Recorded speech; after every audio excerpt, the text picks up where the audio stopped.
until we start sending bankers, and I include central bankers and politicians, to prison for this outrage, it will continue. It is my opinion that you do not really understand the concept of banking. All the banks are broke. Bank Santander, Deutsche Bank, Royal Bank of Scotland, they're all broke. And why are they broke? It isn't an act of God. It isn't some sort of tsunami. They're broke because we have a system called fractional reserve banking, which means that banks can lend money that they don't actually have. It's a criminal scandal, and it's been going on for too long.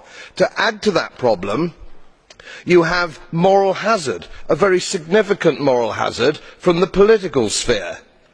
And most of the problem starts in politics and central banks, which are part of the same political system. We have counterfeiting, sometimes called quantitative easing, but counterfeiting by any other name. The artificial printing of money, which if any ordinary person did, they'd go to prison for a very long time. And yet governments and central banks do it all the time. Central banks repress the amount of interest that rates are, so we don't have the real cost of money.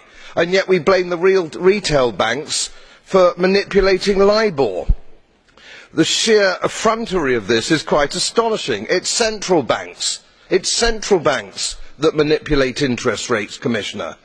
And plus, underneath all this, we talk loosely, in a rather cavalier fashion, do we not, about deposit guarantees.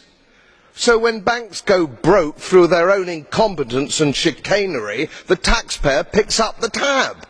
It's theft from the taxpayer. And until we start sending bankers, and I include central bankers and politicians, to prison for this outrage, it will continue.